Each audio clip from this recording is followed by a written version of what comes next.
Thank you very much indeed, everybody. Thank you for coming, and it's an honor that you've all come here. So today, without much ado, I'll introduce my beautiful assistant, Eddie, who's demoing Elite Dangerous live. We're taking a huge risk. This is playing Beta 2, so fingers crossed, but I'm sure it'll be fine. Okay, can we have it on the big screen? Wonderful. Right, so this is the, some of you will have seen, who here has played the beta already? So about half. But anyway, so this is a new version. I'm very pleased with how much further along it's come. As you can see, this is in an ice asteroid field. So we now have different kinds of asteroids depending on the makeup of the ring, which is great. So a metallic one is very good for mining, for example, and they're different around different systems. So we're after this Cobra here. Now, just talking a little bit about the background between the different means of play of the game. Exploration gameplay, and so the ice ring, some of you will go, you see, oh, that's something different.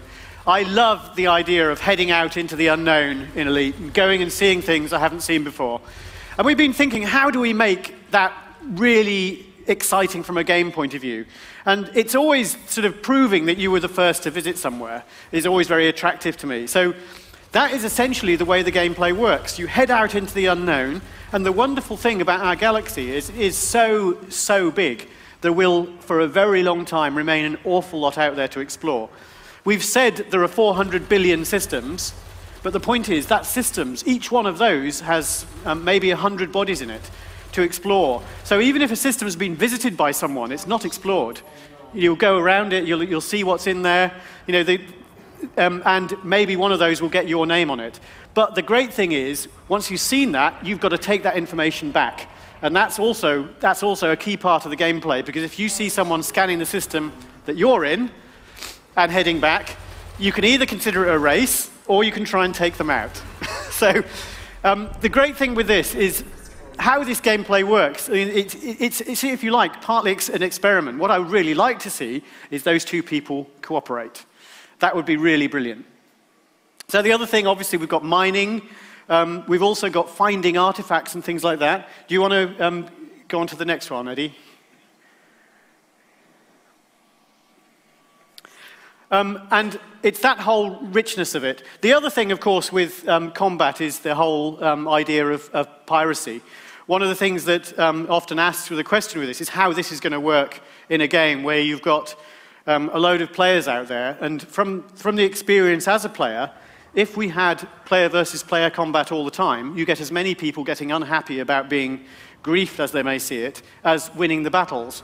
We're already seeing that in the beta now, and I don't think the balance is quite right, but it's getting better, where what I'd like to see is more and more people working together with each other, and the occasional notorious pirate who is a player, where people get together to essentially take them out. But the great thing is, you can still be a pirate, because most of the ships you meet are AIs.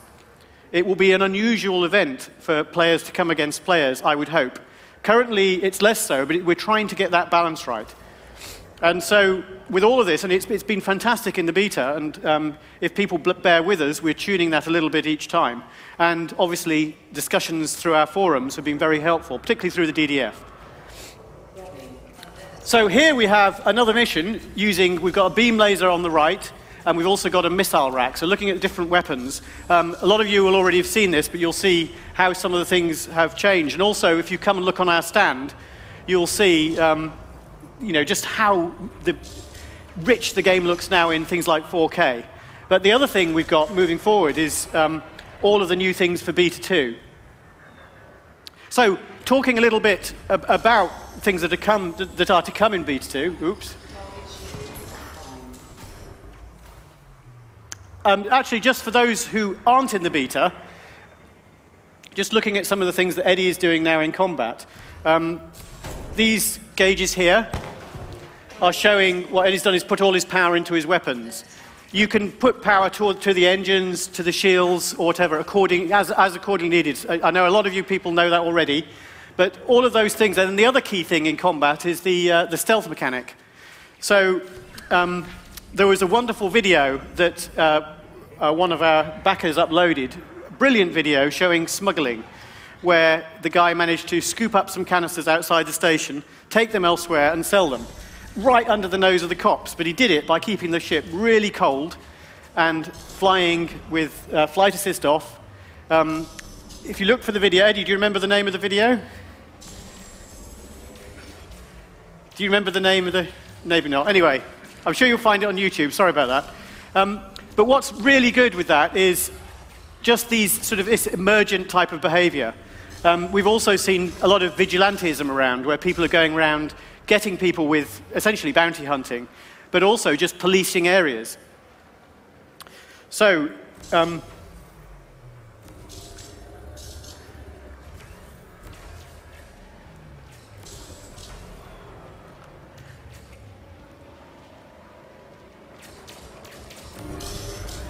going to try taking it out with some missiles.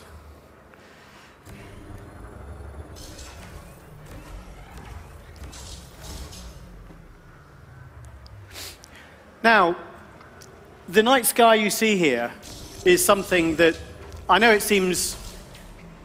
Some people have said, well, why have you bothered doing all this richness? I've mentioned for the exploring, all of those things that are out there, but every one of those dots is a real star in our night sky. So if you go out at night, every single dot in the sky is a real star that's in the game.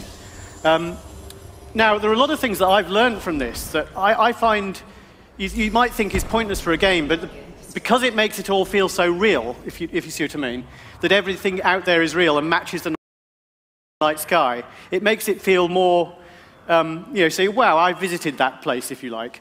But also, we've discovered a lot of things of that the Milky Way in the background, we have drawn from first principles. You know, that isn't a bitmap that's been drawn by an artist. That's actually come from our model of the galaxy. And we've actually found, here, you can see it streaking up over there, that we needed a lot more dust to make it look right. But also, all of the things that we've put in there, we've modeled all of the chemistry and things like that, so the atmospheres of all the places, the compositions, so that when you go out there mining, you can look up theories of where metals are going to be and all that sort of thing. So that richness is out there to be explored, but also it does correspond to our night sky and to the real galaxy. So as we move forward, we're discovering more and more interesting things that sort of get out of your spaceship, go around planets. Each one of those are essentially whole new game genres that we can bring together into the same fold. So, this here is a Lakon Type 9, and I'm sure many of you have already seen them in game. But we've got a wide range of stuff. That's a ship you can buy and fly.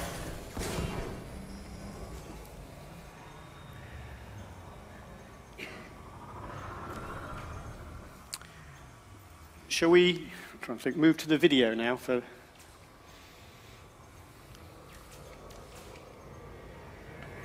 So what I want to show now is just a little video clip of some of the new things that are in, here we go, that are in Beta 2. So here we have an Ocellus station. Now, interestingly, it's called that because Ocellus is Latin for eye, but actually the logical thing to have called it would have been Oculus, and for obvious reasons we didn't want to use that. But the idea is this is a very sturdily built station, which is a spherical, which makes it very, very strong. And it's the sort of station that could be moved. So, because what we've found, when we're just looking at how the story plays out in the game, and as the galaxy evolves, if one of you guys heads out into the unknown and discovers a lot of gold in a particular system, there will be a gold rush, and more players will go there. And what we want to do is to be able to bring, that was a nice noise, bring a station there. You know, it's that fantastic feeling of evolution. Here we see an outpost. So we've also talked, outposts are really small stations that can be assembled. And these are things that, so this is a research base. They can be very, very small, or they can be all different sizes. There's no sort of gravity throughout them. And the idea is, you know, they can be very run-down ones, which is just a landing pad and basically a transport CAF. Or it can be quite a sprawling structure that's grown over time. Each of these are made up out of components that are glued together. And so, because what we're doing is we're looking at how the galaxy evolves, and this is one of the key tools to do it. And the really big stations would take a long time to build, stations like the Orbis, which are truly gigantic. And so this gives us a really nice sort of route, if you like, so that when something's discovered, we end up with an Acela station arriving with big engines attached to it. We see the gold rush build up, potentially fizzle, or we see the system starting to be settled. We then see outposts appearing around the system, and then we see them starting to assemble a much bigger station, something like a Coriolis or an Orbis. And so what we're starting to see in Beta 2, one of the things that I've said all along is that with this game, we've all gone through phases here. And if you like, we've been building a house. We built the foundations, all of that thing through Alpha. And then with Beta, we had a playable game, but it was a bit like an empty house.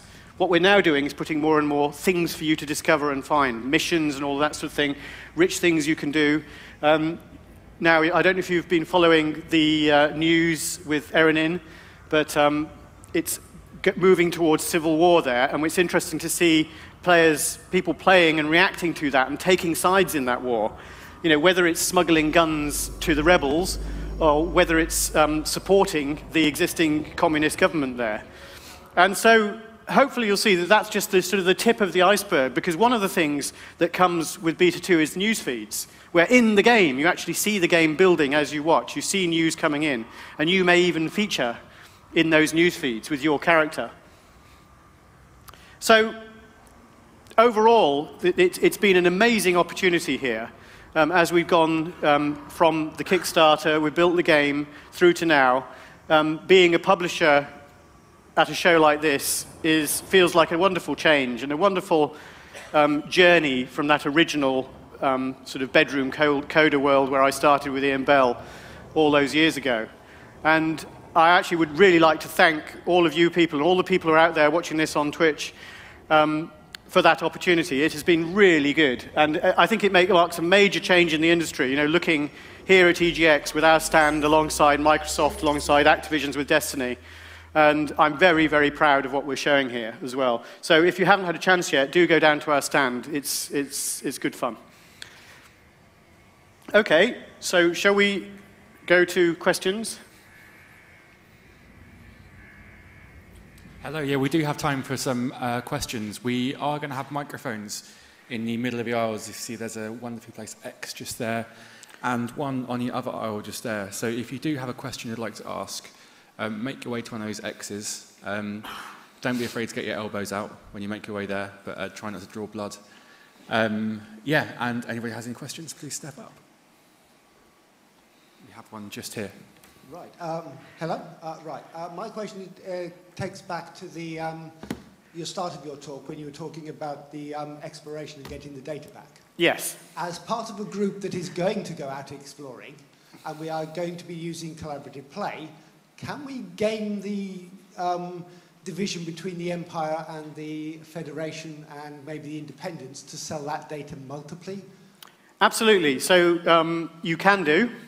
You could sell the same data certainly twice, possibly 3 times. The Alliance is a lot smaller than the Federation or the Empire.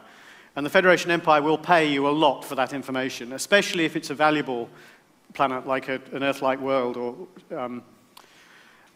But imagine you sell them to the same at the same time, and they both send a research team out. They're going to discover each other, and they will come and get you. You will end up with an assassination mission on your head. Now, you may want that, and we're wondering about the ways that we can game that mission. You may choose not to sell the data at the same time. So they're much less likely to find out it was you that is the culprit here. Do you see what I mean? No, I was actually wondering about, because we're collaborating, one of us can sell to one side and a friend can sell to the other without us taking each other out. That would be very clever. But of course, I mean, that would work, yes. Of course, you would have to make sure you agree to do it the right way round and all that sort of thing, and the other guy didn't then sell to the Federation, if you go into the Federation, because that... But yes, it's those sort of things that I love, and I love events in the game where they trigger another, and you have a daisy chain. So I think it's the sort of thing that we want to encourage, in the same way we want to encourage people trying to break the stock markets and all that sort of thing. It's like the blockade that happened last week. It was brilliant, blockade of Freeport. Yes. Thank you. Before we move on to a question over there, I will just go to Twitch briefly. We've got a question.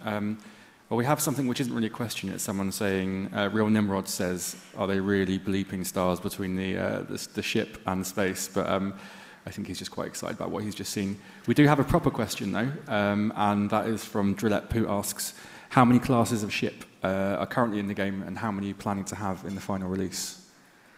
I'm trying to think what you mean. So that in the game in Beta 1, there's in the game Beta 2, i.e., we're about 8 at the moment, aren't we? I could try counting them. There's the Sidewinder, Cobra, Viper, Eagle, Lacon Type 6, 7, 9. So that's 7. Have I forgotten any? Anaconda, oh yes! Can't miss that. Hauler. So we're already up to 9. We've got the Asp coming, which is 10. So it's, I think we're currently at 10, and there are more to come imminently. In the Kickstarter, we originally said 25. So we're working our way towards that. Okay, thank you very much. And over there, the question. Thank you. Okay. Hi, David. Hi. I've sort of played these sort of games as an explorer as well, and I'm just thinking about when you're out miles away from anywhere and wear and tear on your ship, how is that going to be handled in regards to when you're so far away from kind of the civilized part of the universe and you're exploring and your ship goes beyond the point of no return?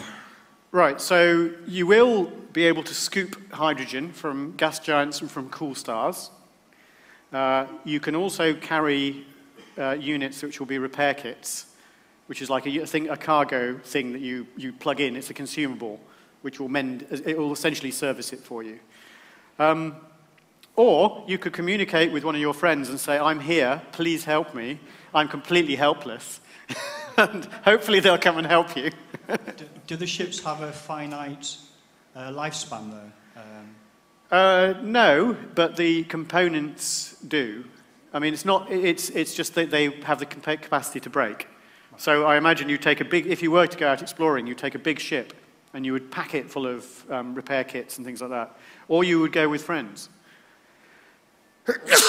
Excuse me, sorry. Bless you. I've got a bit of a cold. We do have another question over here as well. Thank you. Yep. Hi, David. Hi. You were describing the evolution of these systems as we sort of go through the gold rush phase, etc. Yeah. How long in sort of real lifetime do you expect that kind of process to take, between kind of discovery and having a full-fledged station there? I think it depends on what it is, but I think weeks and months, not hours. So if someone here, I mean, the real-life 1849 gold rush, it was between 2 and 3 weeks between they first got their first find and the guy getting drunk in a bar, which was sort of really the start of the gold rush. And I would hope what players will do is when they discover this, they will try and keep it secret. Because as soon as the masses descend, it will then start getting mined out. So I think it's really interesting. I don't really know.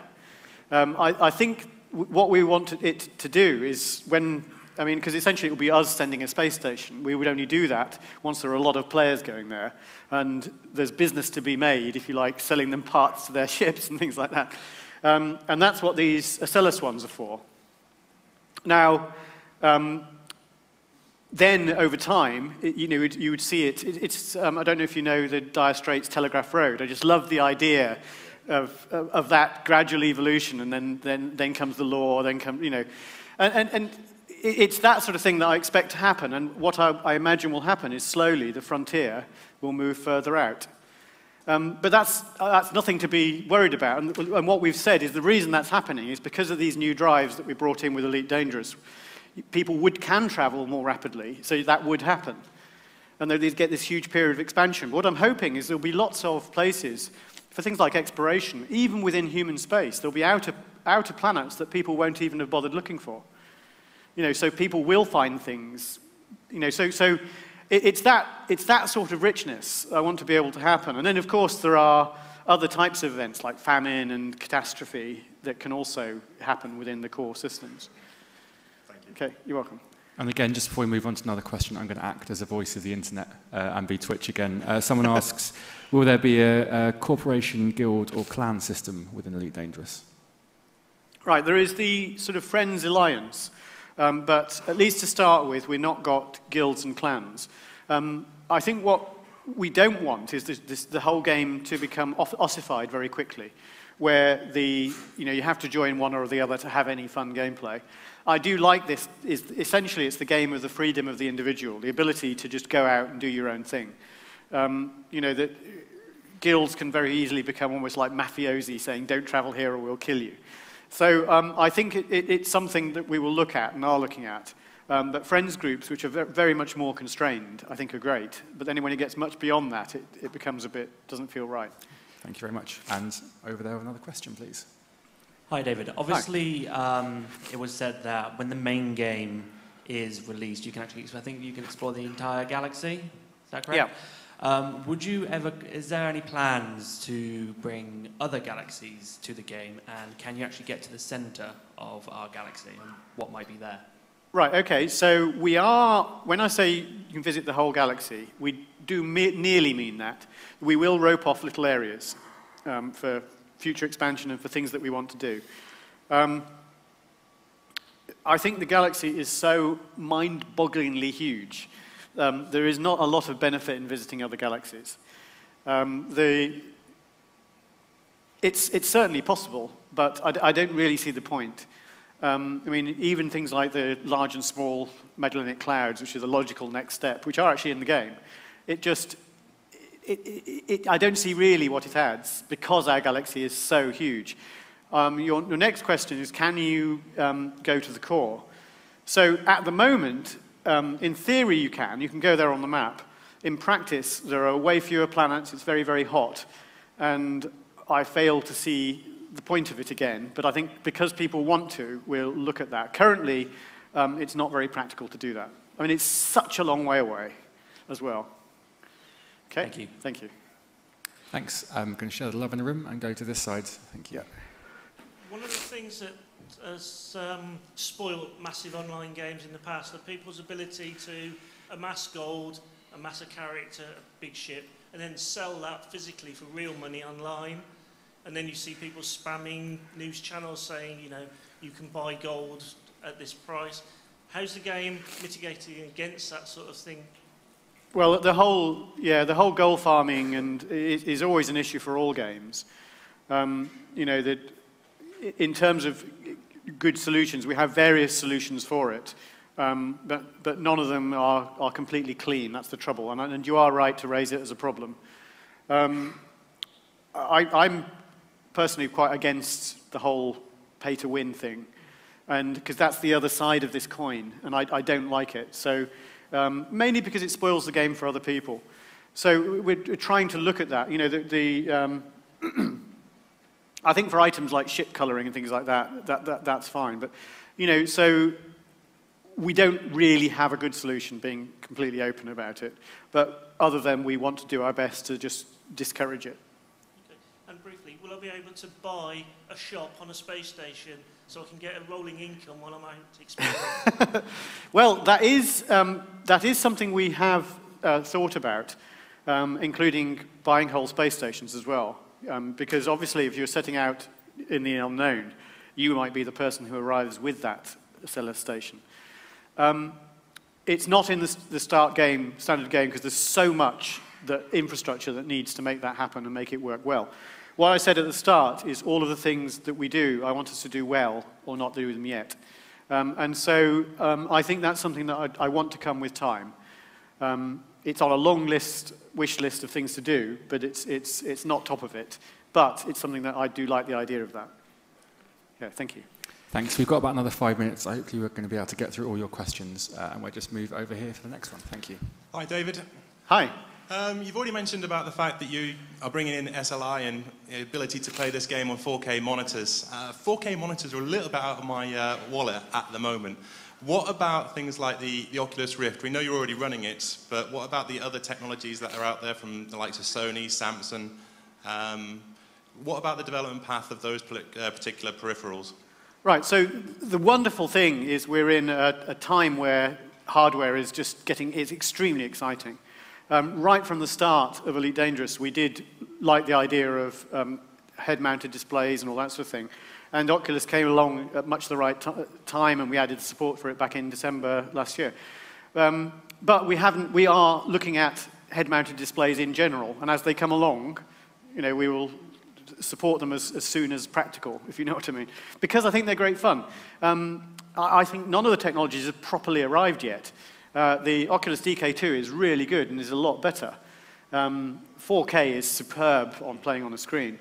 And I know it is expensive, but actually the game is gradually getting faster anyway as we optimize it. And also SLI, as you say, makes a huge difference. And we're showing that today. If you want to play the game in 4K today, it's on our stand. We've got a few setups, and also Oculus.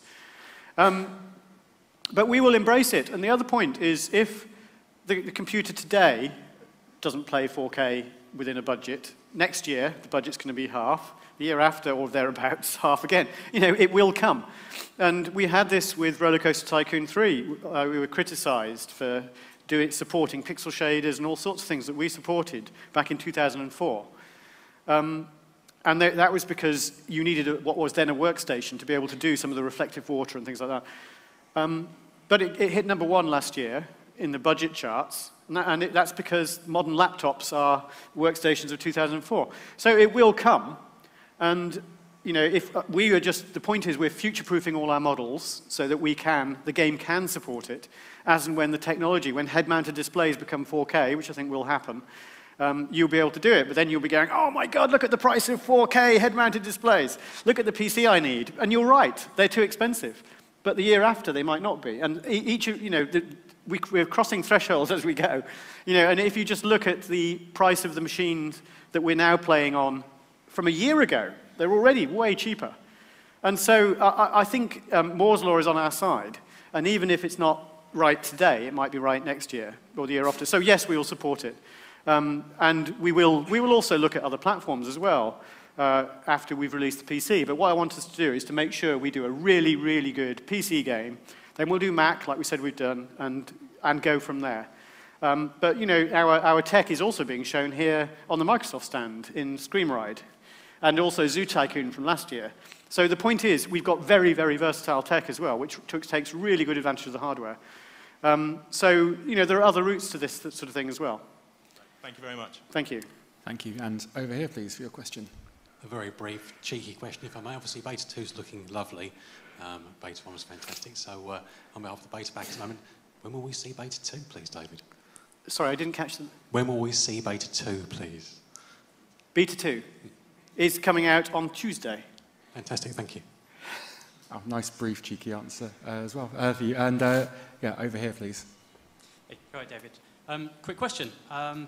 Again, just for the exploration side of the universe, quite a few of us like to just go out there and find out what we can.